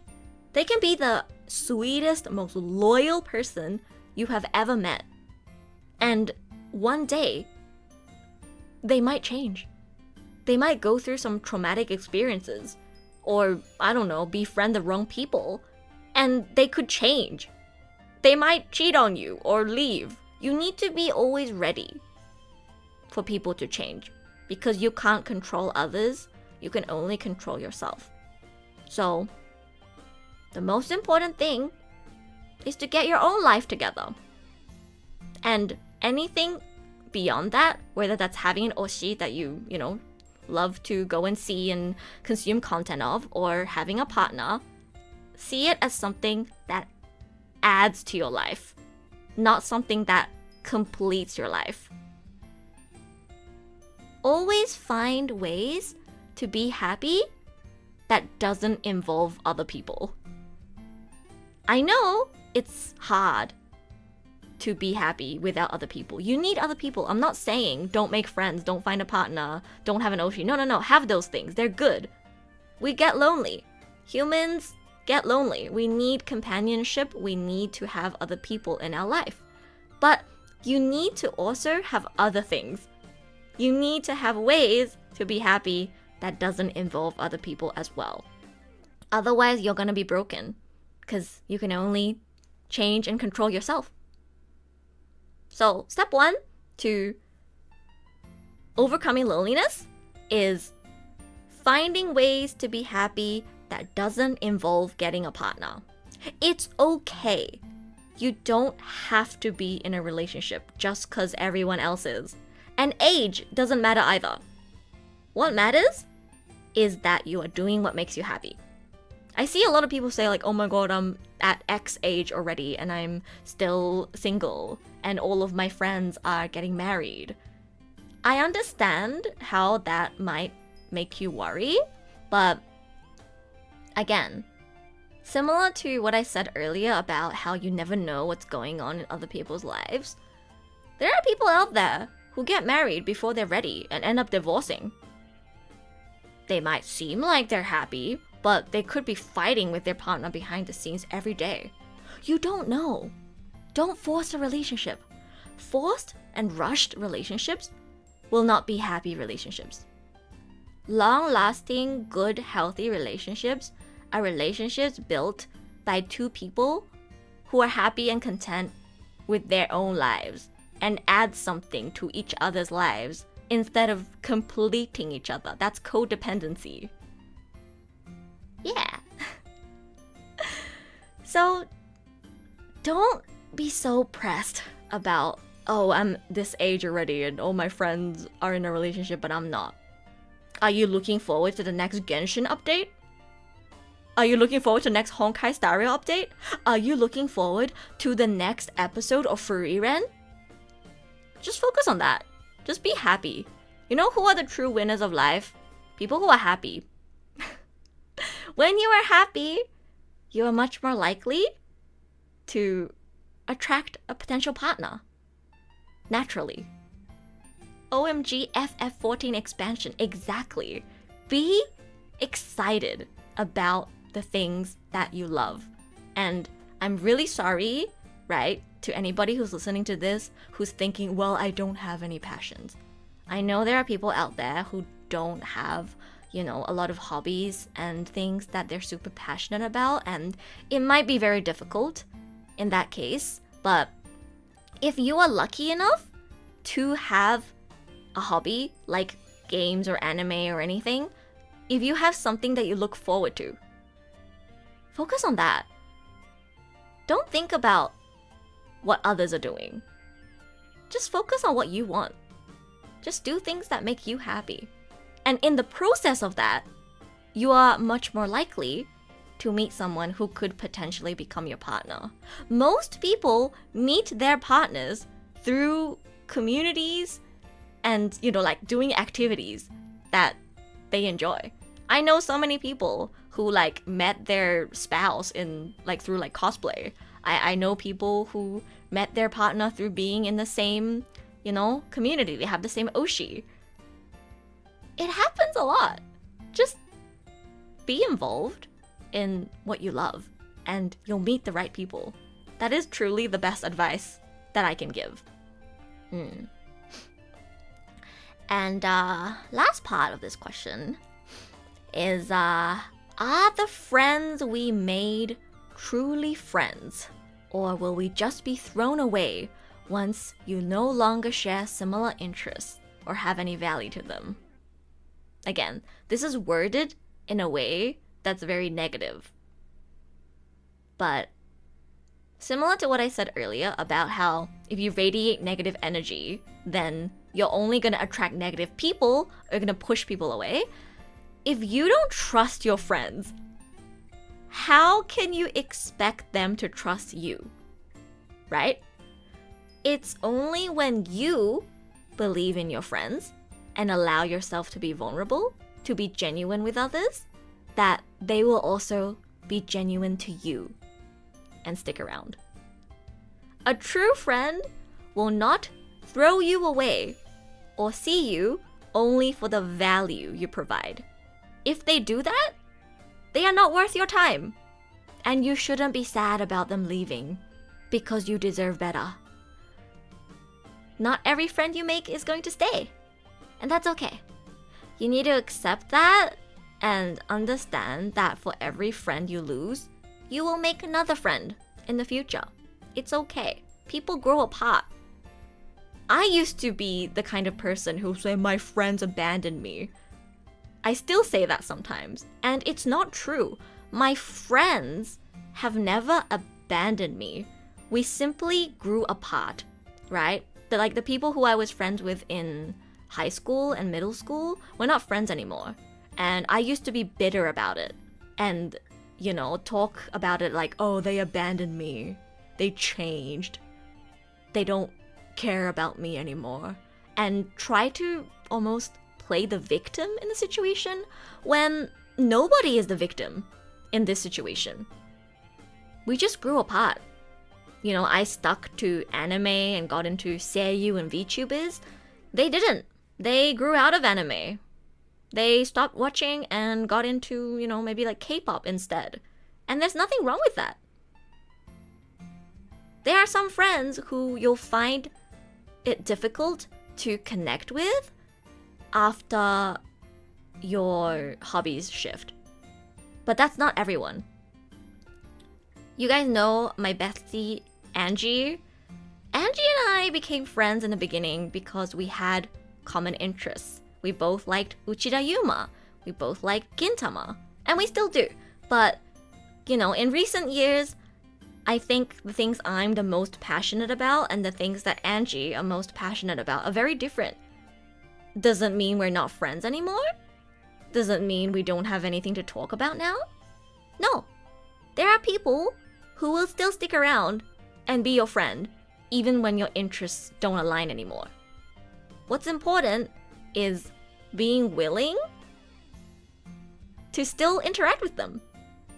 Angie will listen to me talk about my VTubing activities, even though she doesn't watch a single VTuber. And I enjoy listening to her talk about her favorite butai actors, even though I don't watch butai myself. If you're able to enjoy listening to your friend talk about something they're passionate about, even if it's something that, you're not a part of, and they can do the same for you, you can keep hanging on to that friendship. And interests aren't the only things to talk about either. You can talk about life. That is always a common thing. Everyone is living. If you can talk to them, they're alive. If they're alive, they have a life. If they have a life, they have stories to share.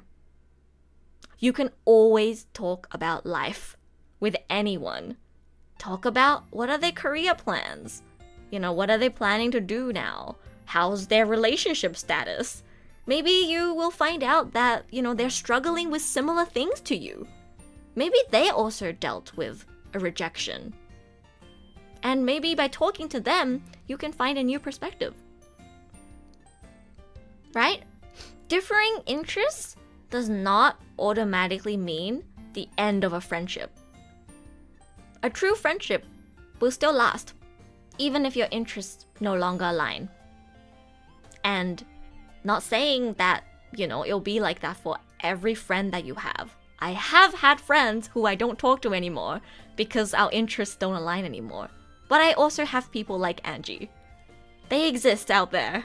You just have to believe. You just have to believe that you'll find the right friend. And be okay with having just a few good friends. I used to have, these people show off to me how many friends they have. Like, oh my god, I have 500 friends on Facebook. But are you actually friends with all of them? Friendship is so much about quality over quantity. You can just have one friend, 2 friends, 3 friends. It's okay. You don't need to have a lot of friends. It's about how much this friend actually cares about you and how you connect and whether you both put in an effort to keep the friendship going. So, don't worry. You will find the right people. For every friend that you lose, you'll make another one in the future. For all the friends that are going to leave, and it's not them abandoning you, it's you and them growing apart. I think that's the first step, to see it as you and this person growing apart. They're not throwing you away or abandoning you. They are walking away on a different path while you remain on the same path or go on a different path. You're just splitting ways. They're not throwing you in the rubbish bin. If you can internalize it as a crossway where you walk one way and they walk the other, instead of them throwing you into a trash can, it feels much better, doesn't it? That's how I internalize it. I used to think, oh, they're throwing me away like I'm a used toy. It's not like that. They're just walking on a different pathway. And it's okay. You'll find somebody else on the pathway that you chose to walk on. You just have to be patient. Yeah. I think that's a good submission to wrap up today's podcast on. Thank you for your kindness and uplifting words. Your empathy and positivity have truly brightened my day. That makes me so happy. I am so glad that I decided to start this podcast. I was not expecting so many submissions with insightful topics and so many people asking me for, personal life and relationship advice. I thought I'd get a lot more related to like anime and games, which I did get. I'm really looking forward to continuing this podcast series. As I mentioned in my introduction, I will be hosting this every month. Next month, in February, I want to do both an English episode and a full Japanese episode. So if you enjoyed today's podcast episode, there is a link to a Google form where you can submit your struggles or your question, and maybe it'll be featured in the next episode. I think next episode I'll be picking up a lot of the submissions that I got regarding voice acting and Japanese learning. So if you're one of the people who sent in a submission related to that, hopefully I can get to it next episode.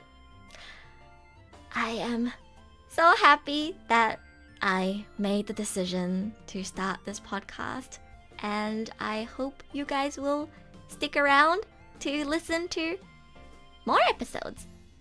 I don't have an outro, so I guess I will think of one on the spot.